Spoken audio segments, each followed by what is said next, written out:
Salam, hər vaxtınız xeyir olsun. Keçən dəfə atdığım testlərin izahını atacağam bu dəfə, izahını çəkib yükləyəcəm. Qeyd edeyim ki, ibtidai sinif şagirdləri üçün testlər qrupumuzda əgər yoxsunuzsa, yəni bu tapşırıqları görməmisinizsə siz videonu saxlayıb, tapşırıqları oxuyub, ondan sonra testlərin həll eləyib bir-bir yoxlaya bilərsiniz. Kanala abunə olaraq dəstək ola bilərsiniz və həmçinin kanala yüklənən dərslərdən xəbərdar ola bilərsiniz. Birinci mətnimiz kenqurudur adı. 15 sual var bu mətnə aid. Tam 4-cü siniflər üçün monitorinq tipinə uyğundur. Bildiyimiz kimi monitorinqdə 2 mətn olur Azərbaycan dilindən, bədii mətn və informativ mətn. Hər birinə aid 15 sual olur və 15 cəmi 30 sual olur və bu sualların hər birinin cavabı mətndə olur. Biraz yaxınlaşdırıram. Rahat oxuyun, siz də oxuyun, mən də oxuyum. Deyilənə görə Avstraliyaya gələnlər bu heyvanı görüb yerli adamlardan onun adını soruşublar. Yerli adamlar kenguru, yəni mən sizi başa düşmürəm deyə cavab veriblər. Gələnlər elə biliblər ki, bu söz heyvanın adıdır. Elə o vaxtdan da bu heyvan kenguru adlandırılıb. Bu ot yeyən heyvan çox qəribədir. Onun dal ayaqları qabaq ayaqlarından bir neçə dəfə uzundur. Buna görə də kenguru başqa heyvanlardan fərqli olaraq gəzə bilmir. Lakin o çox sürətli sıçrayışlarla hərəkət edir. Bu heyvanların bir-biri ilə ünsiyyəti də qəribədir. Burada da onların köməyinə dal ayaqları gəlir. Kenguru dal ayaqlarını yerə döyərək səs çıxarır və başqa kengurulara işarə edir. Kenguru yalnız ot yeyəndə qabaq ayaqlarını yerə qoyur. Ən maraqlı və qeyri-adi görünən kengurunun balasıdır. Əgər o anası ilə yanaşı oturubsa, adi bir xışıltıdan, səsdən qorxub cəld başı üstə anasının kisəsinə girir. Sonra kisədən başını çıxarıb ətrafına baxır. Kenguru balası anadan kor, aciz və çox kiçik doğulur. 2 metrə yarım uzunluğunda olan nəhəng kürən kenguru uzunluğu 3 sm olan bala doğur. Nə qədər ki, kengurunun balası gəzə bilmir, anası onu qarnındakı kisədə saxlayır. Kisə dəri qatından ibarət olub, bütün qarın hissəsini örtür. Kenguru balası 65 gün ana südü ilə qidalanır. Bəzən kenguru balası 8 ayına qədər kisədən özünü müdafiə edir və ya sadəcə olaraq isinir. Bu vaxt onun uzunluğu anasının boyunun yarısı qədər olur. Kengurunun ayaqları, iri və güclü quyruğu, ensiz kürəyi insan əlinə bənzər, xırda qabaq pəncəsindən ibarət qəribə silueti var. O, dal ayaqları ilə vuruşur. Kengurunun arxa pəncəsində cəmi 4 barmağı var. Onun caynaqları xüsusilə ən uzun 4-cü barmağındakı caynağı bıçaq kimidir. Doğrudur, kenguru çox vaxt özünü qaçaraq müdafiə edir. İri, qüvvətli dal ayaqları dala itələyərək 12 metr uzunluğuna və 3 metrədək hündürlüyə hoppanıb sürətlə qaçır. Kengurunun bəzi növləri ağaca dırmanmağa, digərləri qayalıqlarda yaşamağa uyğunlaşmışdır. 10-15 il yaşayır, vətəni əsasən Avstraliyadır. Yeni Qvineya, Tasmaniya adalarında və Bismarck arxipelaqında yayılıblar. Bitki yeyəndir, lakin bəzisi qurd və cücüləri də yeyir. Kenguru əkinlərə və kənd təsərrüfatı bitkilərinə zərər vurur, ovlanır. Qiymətli xəzindən və ətindən istifadə olunur. Belə mətni mən də oxudum, çünki oxumamışdım. Mətni oxudum ki, tapşırıqların izahını rahat verə bilim, məlumatım olsun. Bir də deyir, kengurunun hansı pəncəsi bıçaq kimi caynağa malikdir? Hansı pəncəsi idi o, deyir, bıçaq kimi caynağa malik olan? Sol qabaq pəncə, ön pəncə, sol qabaq pəncə, sağ qabaq pəncə və arxa pəncə. Təbii ki, bu arxa pəncəsi idi. Birincidə, mətndə əgər diqqət elədinizsə, arxa pəncəsini deyirdi, səhv etmirəmsə. 2. Kenguru adı haradan yaranıb? Belə eləyək, biraz bunu yaxınlaşdırım. Mətndə nə deyirdi? Kenguru adı haradan yaranmışdı? Yerli adamların heyvanı belə adlandırmasından, kengurunun öz adlarını deməsindən, yanlış anlaşılmadan Avstraliya hökumətinin heyvana verdiyi addan. Təbii ki, yanlış anlaşılmadan yaranmışdı bu. Çünki insanlar onlara deyirdi ki, biz sizi anlamadıq. Kenguru həmin dildə anlamadım deməkdir. Amma soruşan insanlar isə onun heyvanın adı olduğunu düşünmüşdülər. Yəni yanlış anlaşılma olmuşdu. Kengurunun quyruğu necədir? Qısa və zəif, yastı və sərt, iri və güclü, qıvrım və çevik. Necə idi? İri və güclü idi. Kengurunun balası necə dünyaya gəlir? Tam inkişaf etmiş olaraq, uzun boyuna malik olaraq, kiçik, aciz və kör olaraq, sıx qalın tüklərlə örtülü olaraq, təbii ki, kiçik, aciz və kör olaraq, hətta deyirdi ki, 3 sm olur, səhv eləmirəmsə, yadımda doğru qaldısa, deyir 3 sm olur və 65 gün ana südü ilə qidalanır, çox kiçik olur.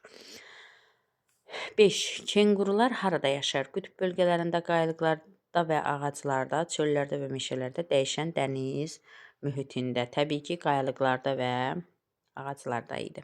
6. Kengurunun hansı orqanı başqa kenguruları işarə etmək üçün istifadə olunur? Qabaq ayaqları, dal ayaqları, quyruğu, qulaqları. Burada isə dal ayaqları idi. Çünki deyir, dal ayaqların sürətli şəkildə yerə çırparaq səslər çıxardır və o səslər nəticəsində digər kengurulara işarə verirdilər mətndə. Kenguruların daha çox bitkilərlə qidalanmasına baxmayaraq, onların bəzi növləri nə ilə də qidalanır? Qidaları da yeyir. Nəyi yeyirdi? Balıq və dəniz məhsulları, yırtıcı heyvanların ətini, meyvələr və toxumları, qurdları və cücüləri, təbii ki, qurdlar və cücüləri yeyirdi. 8. Kenguruların yaşadığı adalar arasında hansı ada Avstraliya ilə birlikdə kenguruların geniş yayılmış məskənidir? Tasmaniya, Bermuda adaları, Madagaskar, Havay adaları, təbii ki, mətndə Tasmaniya idi. Yadınızda da qalıbsa əgər.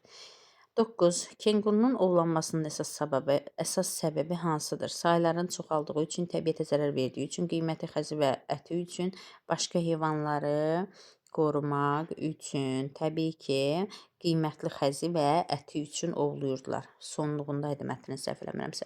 Baxın uşaqlar, 9 sualın izahını verdim və diqqət elədinizsə 9 sualın 9-u da mətndə idi cavabları və mətni sadəcə bir dəfə oxuyaraq tam rahatlıqla onları yazmaq oldu. Keçək digərinə.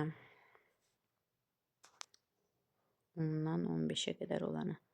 Yəni, özünüzü qorxutmayın. Əslində, hər şey çox asan və sadədir. Belə, 10-cu sual. Deyir, mətnin məzmununa əsasən hansı fikirlə razılaşmaq olmaz? Baxın, olmaz deyir. Adətən uşaqlar səhvlər eləyir, tapşırığın sözün səhv oxumaqda. A. Kenguruların dal ayaqları qabaq ayaqlarından daha uzundur.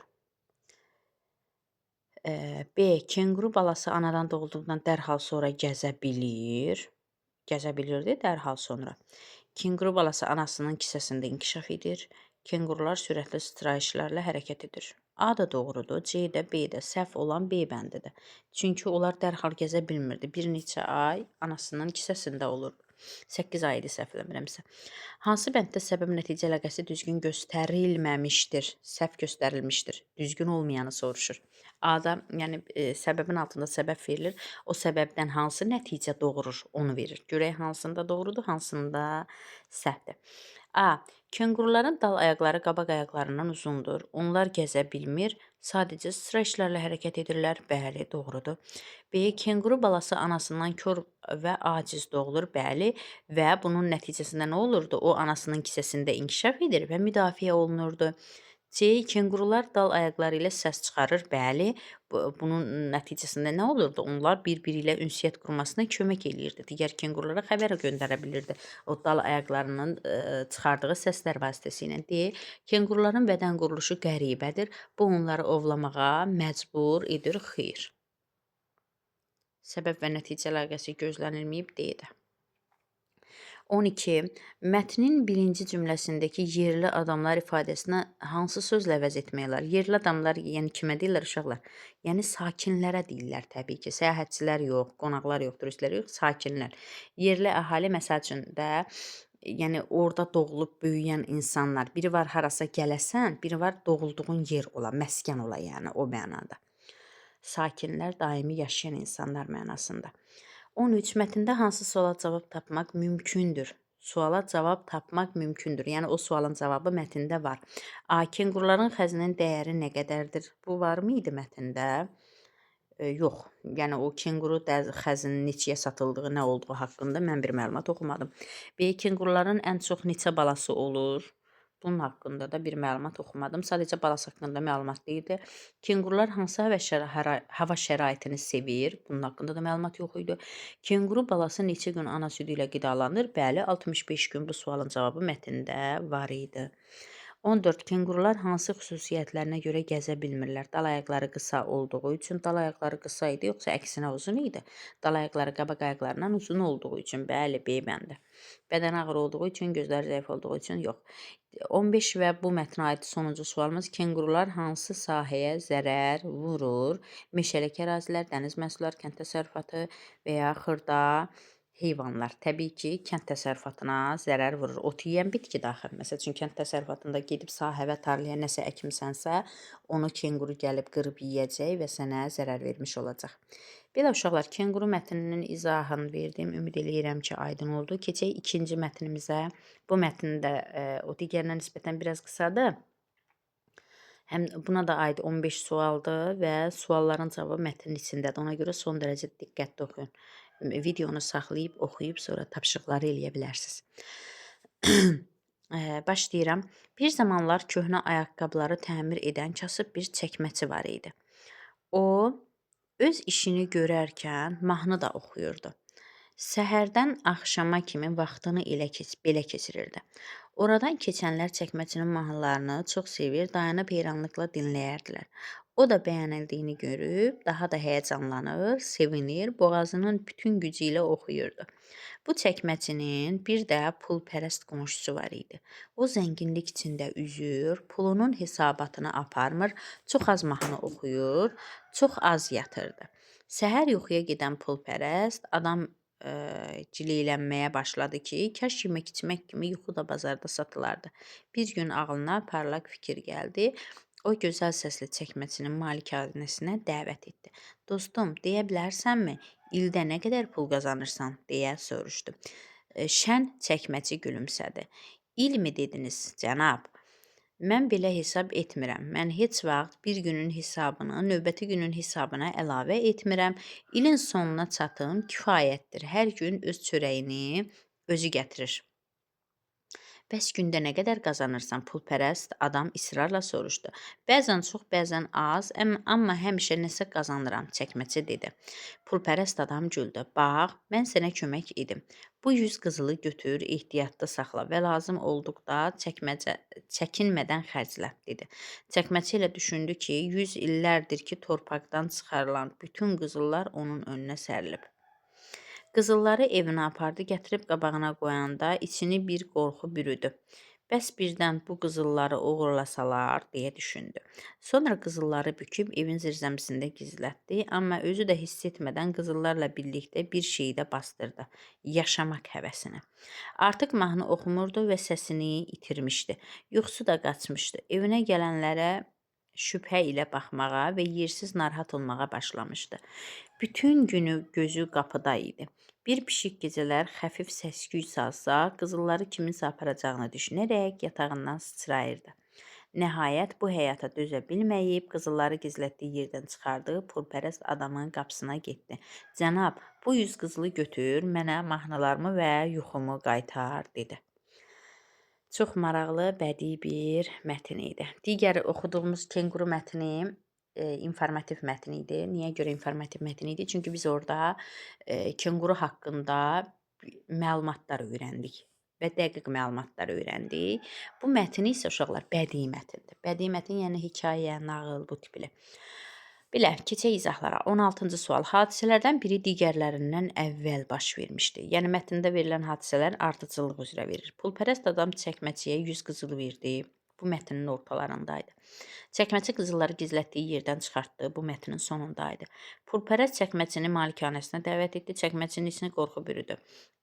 Əvvəlcə hansı baş verdi? Əvvəlcə təbii ki, pulpərəstin çəkməçinin malikanəsinə dəvət etməsi oldu.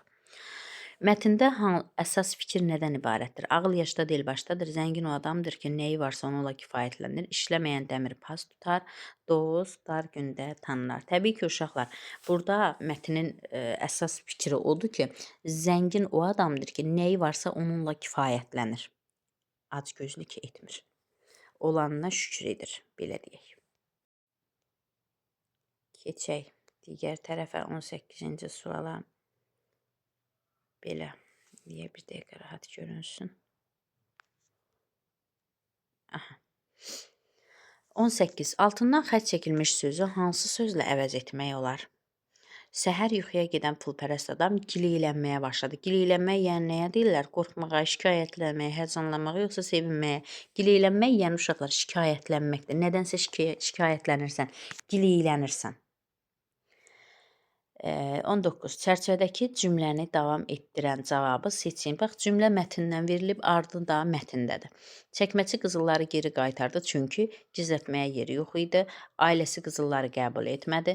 Qızıllar xoşbəxtliyin əlindən almışdı. Pulpərəst qızılları geri istəmişdi. Çünki qızıllar onun xoşbəxtliyin əlindən almışdı. Artıq yaşamağa həvəsi, marağı yox idi və o əvvəlki kimi nəğmələrini oxuya bilmirdi. 20. Hansı cümlədə parlaq sözü mətndəki mənasında işlənmişdir? Bir gün ağlına parlaq fikir gəldi. A. Parlaq günəş gözlərimi ağrıtdı. B. O çəpəri parlaq boya ilə boyadı. C. Parlaq istedadı ilə hamıdan seçilirdi. D. Otların üzərinə parlaq seh düşmüşdü. Mətndə parlaqa hansı mənada vermişdi? İstedad mənasında vermişdi məncə. Parlaq istedadı ilə hamıdan seçilirdi, fərqlənirdi. C bəndə. 21. Çəkməçi qızıllarla birlikdə başqa nəyi bastırdı? Başqa xoşbəxtliyini bastırdı. 22. Çəkməçi nəyi düşündükdə içini qorxu bürüdü? Bəs birdən pulpərəst qızılları geri istəsə, bəs birdən kimsə məndən borc istəsə, bəs birdən qızılları uğurlasalar, bəs birdən qızılları xərcləyə bilməsə. Çəkməçi təbii ki, qorxuya düşmüşdü. Nə üçün? Qızılları uğurlasalar deyə. Deyir, hətta pişiyin gecə səsi gəlirdi, ona da qorxurdu. 23. Mətnlə bağlı hansı fikir yanlışdır? Çəkməçi köhnə ayaqqabıları təmir edirdi. Çəkməçi mahnı oxumaqla hamını bezdirmişdi. Yanlış fikri deyir, bəli. Çəkməçi bir günün hesabını başqa gün əlavə etmirdi. Çəkməçi evinə gələnlərə şübhə ilə baxmağa başlamışdı. Deməli, mahnı oxumaqla hamını bezdirmişdi. Yox, mahnı oxumaqla əksinə hamı sevinirdi. İnsanlar zövq alırdı onunla. 24. Mətndə işlənmiş dəvət etmək ifadəsini hansı sözlə əvəz etmək olar? Dəvət etmək nə idi? Kimisə evə dəvət edirsən. Yəni nə edirsən? Evə çağırırsan. Deyirsən bizə gəl. O mənada. 24-də də oldu B bəndi. Keçək sonuncu testlərə. Bir dəqiqə. 25-dən 30-a qədər belə. Rahat görünürmü? Görünür. 25. Mətnin əvvəlində çəkməçi nəyə görə sevinirdi? Pulpərəst onun evinə dəvət etmişdi. Pulpərəst ona 100 qızıl vermişdi. Oxuduğu mahnılar bəyənilmişdi. Qızılları pulpərəstə geri qaytarmışdı. Ona görə sevinirdi ki, o mahnı oxuyurdu və insanlar onu bəyənirdi. Oxuduğu mahnıları bəyənirdi ona görə. 26. Cümlədə altından xətt çəkilmiş sözün izahını seçin. Bu çəkməçinin bir də pulpərəst qonşusu var idi. Pulpərəst. Pulpərəst yəni necə insana deyirlər, onun soruşur sizdən. A. Pul xərcləməkdən çəkinən. B. Heç bir var dövlət olmayan. C. Pulu həddindən artıq sevən, başqalarına kömək edən. Təbii ki, pulu həddindən artıq çox sevən insana deyirdilər. Oy, bir dəqiqə. C. 26-da da. 27. Pulpərəst çəkməçiyə necə kömək etdi? Çəkməçini yeni işə düzəltdi, malikanəsini çəkməçiyə bağışladı, çəkməçiyə 100 qızıl verdi, xeyli pul verdi, 100 qızıl verdi. 28. Mətnin sonunda çəkməçinin keçirdiyi hissi necə adlandırmaq olar? Təəccüb, peşmanlıq, sevinç, şadlıq. Təbii ki, o peşmanlıq çəkmişdi. Ona görə də elə bir hərəkət etdi. 29. Mətnə görə pulpərəstlə çəkməçi üçün ortaq cəhət hansıdır? İllik hesabat etmirdi, mahnı oxuyurdu, bəzən çox, bəzən az qazanırdı, malikanəsi var idi. Pulpərəst çəkməçi üçün ortaq cəhət hansıdır? İllik hesabat pulpərəstlə çəkməçi üçün ortaq cəhət hansıdır? Ortaq olanı soruşur. Təbii ki, burada da illik hesabat etməməkləri. 30 və sonuncu sualımız. Mətndə hansı suala cavab yoxdur? Pulpərəst çəkməçidən nəyi öyrənmək istəyirdi? Çəkməçi öz işini görərkən başqa nə ilə məşğul olurdu? Çəkməçi qızılları harada gizlətdi? Pulpərəst hansı peşə ilə məşğul olurdu? Hansının cavabı yox idi? Təbii ki, pulpərəstin hansı peşə ilə məşğul olması haqqında mətndə heç bir məlumat yox idi bizim üçün. Belə uşaqlar, testlərimizin izahı bu qədər. Hər birimizə uğurlar, xoş dinləmələr. Ümid eləyirəm ki, sizlər üçün yararlı bir mətin oldu. Qeyd edeyim ki, kanala bir daha deyirəm, abunə olaraq dəstək ola bilərsiniz. Yüklənən dərslərdən xəbərdar ola bilərsiniz və əgər istəsəniz, pulsuz ibtidai sinif şagirdləri üçün olan WhatsApp qrupumuza da qoşula bilərsiniz. Uğurlar hər birinizə.